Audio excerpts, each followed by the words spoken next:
Hey guys, it's nice to see you again here in Hell in a Hallway. And today we're talking about a really interesting topic. If the topic is, are you willing to choose your pain? And it's kind of a trick question, right? Because then, regardless, you're choosing pain anyway, right? It's just the type of pain that you're choosing. Most of the time, we don't choose healthy pain, and that's what we're going to talk about today. We tend to choose pain that sustains the familiar. And if we choose pain that sustains the familiar, it leads to regret, it leads to more pain. Or we could choose to path the pain of what's unfamiliar, right?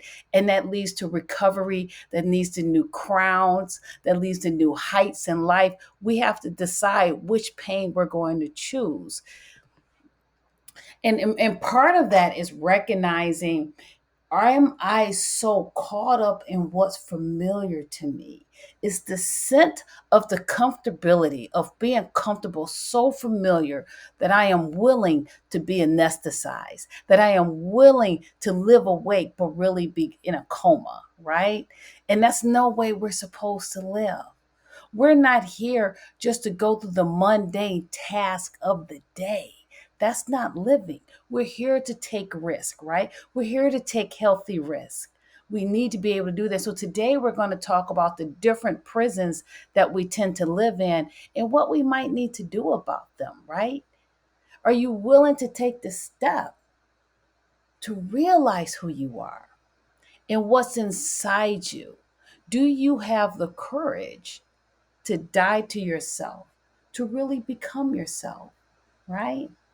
I have like this love affair with the mythical creature, the phoenix, right? I really like it because I love the concept that it gets consumed by flames and it comes back from its own flames, right? This death and rebirth, this cycle that continues. I'm very attracted to that concept, but I have to be attracted to that concept in my life.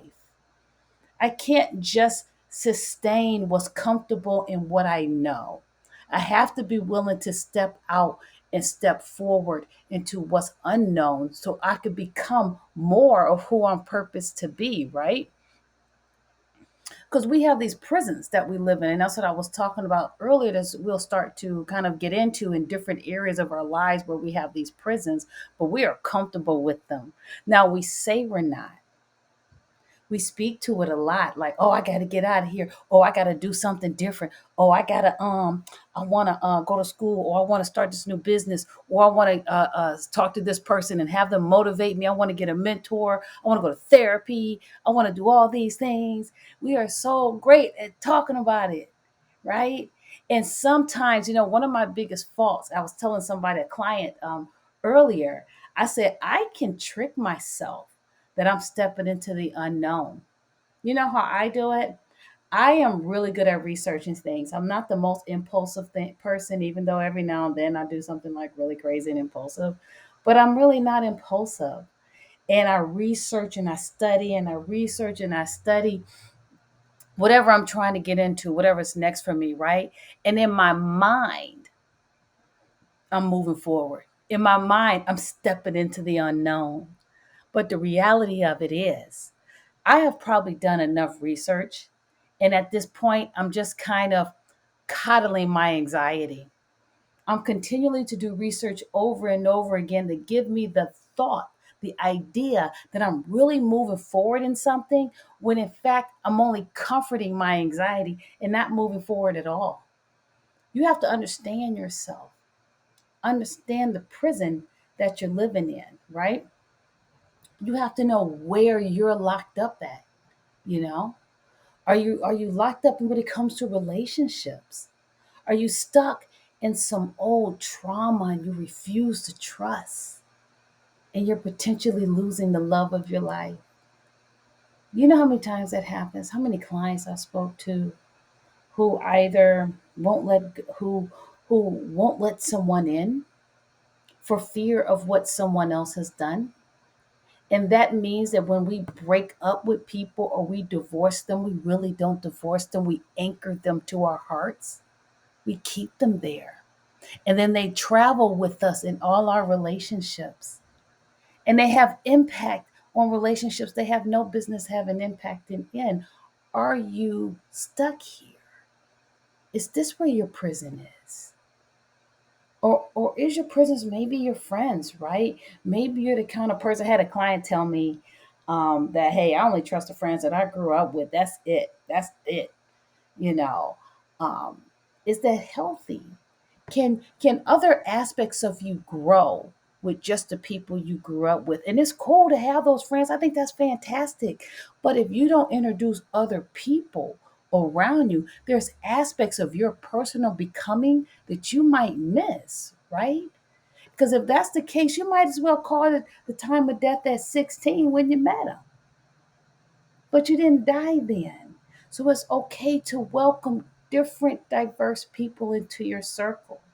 No one said they had to be your best friend. It's great if they can be close to you, but it's so important to invite other diverse individuals into your life that you can process with, right? And that they can also help show you some things, reflect things to you about you that you can't see, that's possibly hindering you from moving forward in your own life. The other question is, are you the largest fish in your own pool? I know people who don't move forward, don't get new people, because technically in their pool, sure, they the big dog. They the biggest fish in their pool. Now, that's great for your ego. It is so awesome for your ego, right? Because people come to you, they ask you questions, they got mad respect for you. However, you don't grow. You don't grow. You absolutely cannot be the smartest person in the room. You need to find more room so you can grow and you can develop. It's great for the ego. It's terrible for growth, you know? Career. What about your career? Is that your prison? Is that where you're stuck? Are you so comfortable that you know you're growing internally, but your skin isn't? So what does that even mean? A snake who can't shed his skin will die. So let's say you're growing so much internally, but your courage isn't. And your lack of courage is essentially killing your dream or your purpose. It's okay. It's so okay to be afraid. You know? Life is about a series of risks, and risk is scary, but you don't have to take them by yourself. But if you don't take them at all, you won't be like this snake you see on the screen here, which is molting, right? It is shedding the old and it steps into the new, and it can handle the new because the skin has grown to allow it to keep the body of the new snake, right? But if I'm growing internally, but my courage in it isn't, my dream or my purpose or whatever is happening inside me, whatever seed that's growing and developing, will die. Is mental health your prison, right? Maybe you suffered some horrible trauma. Maybe this trauma, you wear it like a badge of honor. You show your wounds but not your scars, right? So what does that even mean, right? Because they're not the same. Scars are healed, wounds are not. You have to stop bleeding on everyone because you believe you all good, yet you can only see the violation of various respects by others.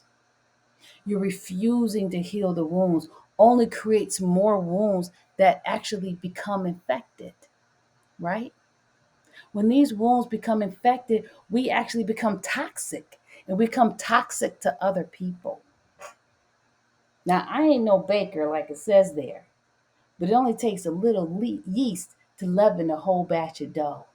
It don't take much yeast to get to that growth to be insidious and infest that entire batch of dough. And before you know it, it's out of control and it's ruined. We got to get rid of that old yeast that's full of malice, right? That's full of historical pain that you no longer have to hold, right? Now, notice I didn't say get rid of the trauma. What happened to you happened to you. It's just the reality of it. But if you don't process that trauma, it is the byproduct of unhinged, unprocessed trauma is failed relationships, failed careers, loss of peace, or kind of messy relationships, messy careers, and disrupted peace. However you want to say it. At the end of the day, it's still an unhinged spirit. And my God, what the heck is an unhinged spirit? That sounds crazy. But when I was going through this process, it made me think of our spirits are tied to us, right? So first, if we look at the concept of what's a hinge is this mechanism usually attached to a door, allows things to swing open and close, right? It links things together, right? So when I said hinged and your trauma, your spirit isn't linked to you, and you're essentially living dead because your trauma is linked to you. I never said get rid of your trauma. It is what it is. It is what has happened to you, but it doesn't have to stay hinged to you. It's a part of you. It's a part. It's there. We learn how to integrate it, but it should be your spirit that is linked to you. It should be that, right? So this unhinged spirit that's not hinged, you're essentially sustaining breath but not living. Sustaining breath but not living. That is, oh my God, that's awful. So when we are walking around consistently wounded, we're just existing. We have to figure out where we're stuck. We have to figure out, if I am living in comfortability, am I willing to take the risk to move forward? Where am I stuck at? Relationships, career, friends, mental health. Where am I stuck? What's the next step? Because regardless, you're going to choose pain. It's just which pain are you choosing? Which one? We got to choose today. I came for you today. You got to choose it. Choose the pain that is healthy for you, the pain of healing, the pain of growth, the pain of distinction between wounds and scars. I'll see you next time.